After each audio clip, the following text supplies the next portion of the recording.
Welcome to the Big Four Accounting Firms podcast, brought to you by big4accountingfirms.com and the Big Four Accounting Firms YouTube channel.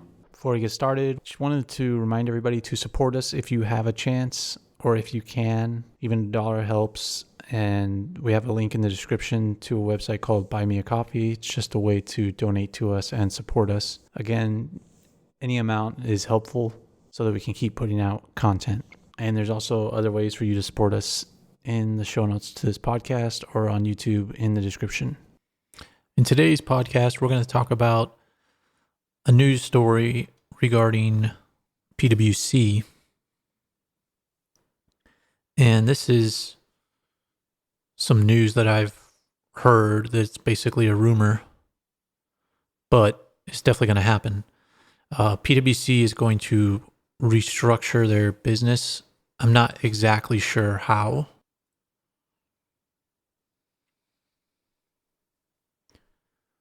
But most likely it's going to be in the US, if not worldwide. I'm not sure on the specifics of whether it's going to be line of service or industry. I'm guessing it's going to be focused on changing from a regional perspective to a more national perspective in the US and maybe even globally. Because if you think about it, people are working remotely. It used to be you'd work in the office, in your regional office, in your city, and you'd focus on your city clients. Well, now it's no longer relevant since we're working from home. So PwC might be one of the first accounting firms to actually do this. And since I don't have enough information about the specifics, I'm going to read between the lines here from a post from Tim Ryan. But I just want to talk about this a little bit more. So it's not official, and I've looked through PwC press releases trying to find if they've said anything about this. I've tried Googling it. I can't find it. So this is just basically a rumor right now, but wanted to get it out there so people are aware. And also just to break some news. But I was reading Tim Ryan's post about how they're going to pay people to take vacation. And we've spoken about that before. And in there, he talks about compensation, how they're increasing people's salaries, expanding the bonus pool. He doesn't give percentages or anything. He's just trying to seem like a nice guy. And of course, he put this on LinkedIn so that all of PwC's clients can see how much of a nice guy he is. He's getting everybody $200. And they discourage calls and meetings on Fridays. And what this is because people are quitting, so they're trying to prevent people from quitting or giving up because they're tired of working from home. But what he also says in that thing is pretty big. He says that they're going to transition to a new hybrid model of work. And this is going to begin in September. And so what they're trying to do is they're going to serve clients by balancing remote work and preserving elements of people's experience that they prefer. And so I'm not really sure specifics about that, but it sounds like what they're doing here is giving the people the option of working remotely completely. And we saw this in the UK where they're discussing this because most people don't want to go back into the office. So I think that's what's happening there. And what I foresee from this is that they're moving towards a national practice, but stay tuned for that. And another thing I wanted to discuss, since we don't have a ton of specifics around that, is another article about PwC paying student loan debt down. And in there it says that PwC hires about 9,000 people a year in the US alone. And I just thought that was something that people should know.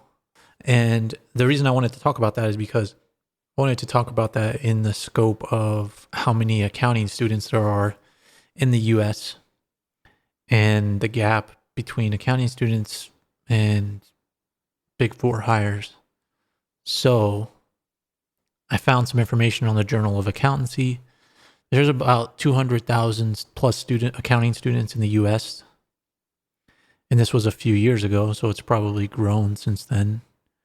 but the amount that are graduating with their master's degree each year are around 20,000.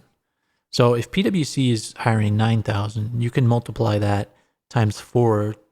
It's like 36,000 hired by the big four accounting firms. And the only reason I'm doing that is because KPMG will hire less than PwC, and E&Y and Deloitte will hire more. So I think the average would probably be around 30 to 40,000 new hires a year across the big four accounting firms alone. But you can see that there's a gap there between the amount of master's students and the amount of jobs the big four accounting firms are offering. But also you'd have to think that some of them are consultants. So not all of those hires by the big four are going to be accountants. But if you get your master's degree, which you should be doing in the United States, you increase your chances of getting a job at the big four accounting firms because there's way fewer master's people graduating than there are bachelors. So that's something to keep in mind. And then just going back to PwC and this article about paying down student loans, says that they pay down $100 a month. And PwC featured themselves in HBR, Harvard Business Review, which is a pretty good website. It's from the University of Harvard or Harvard University. It's the business school, and it's basically, it has a lot of good information about business management, etc. And it says PwC pays $100 a month for up to 6 years for their employees at the associate and senior associate level. But that's the other thing too. You should be making it past the senior associate within 6 years. $100 a month. It's pretty good, especially if you go to state school. Then that should really help, and then that's a way to do it efficiently.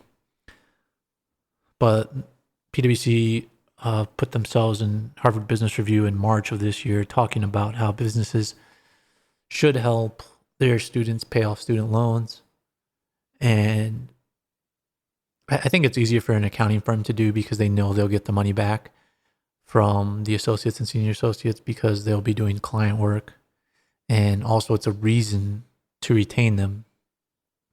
$100 a month is not going to completely pay off anybody's student loans unless they went to a state school or had their parents help them. And so it's another way to retain employees. And that's kind of the common theme that we've seen today with PwC is they're trying as much as they can to retain employees because everybody thought COVID-19 was going to be way worse than it was. Now business is booming again with the government and with businesses getting a lot of money around the world from governments.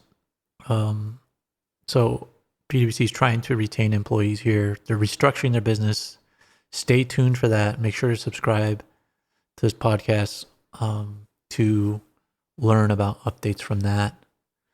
And then last thing I wanted to discuss today was somebody asked me to bring it up on YouTube, a question about working in data and analytics and like my thoughts about data science and analytics at the Big Four. So I wanted to address that today too. And I asked a couple of questions like what their major was. Data and analytics at the Big Four accounting firms is going to be really good because it's a growing industry, obviously. But why would you work there in the Big Four accounting firms versus other companies? Well, you'd work there because they have access to the largest companies in the world. And this person's a computer science major. So, you know, if in the computer science world, the Big Four accounting firms might not be as prestigious as other companies, maybe other tech consultancies. But the problem is those other tech consultancies and other tech companies aren't going to have the breadth of clients that PwC will have unless they're a large consulting firm. Well, not PwC, but all the Big Four accounting firms. And if they do, you're probably not going to be able to jump between clients as easily as you are in the Big Four accounting firms. You're going to get more experience. You're going to be growing a practice, helping grow a practice because it's not as central to the Big Four accounting firms as it might be in other places. But the Big Four have access to way more clients than many other companies will.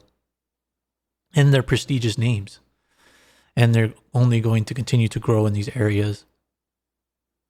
So I think it's great to do it in the Big Four accounting firms. If you can't, and I mean, that's the other thing you have to consider if you're doing data science and analytics. Like, what are you looking at other than the Big Four accounting firms?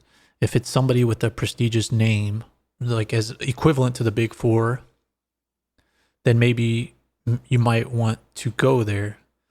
But the other thing to consider too about other tech companies is do they have as many benefits as the Big Four accounting firms? Now, the compensation at the Big Four accounting firms might not be as good as those places, but you can move between clients. The Big Four accounting firms are used to having a lot of employees. Maybe these other consulting firms might not be used to having that many employees. You can transfer between offices. You can transfer groups. You can transfer between accounting firms. It's a very well-known name. So there's a lot of things to consider there if you're in data science analytics or just basically like the tech consulting side of the Big Four accounting firms. The Big Four accounting firms might not be well known to you because you're computer science, but trust me, they are very prestigious. So that's just my thoughts on that question. So that's the podcast for today. Make sure to subscribe to this podcast to get future updates, especially about this restructuring going on. And if you can financially support us, use the Buy Me a Coffee link in the description. And if you can't, then just give us a review on iTunes, hopefully a 5-star review, so we can continue doing this content. And thanks for listening.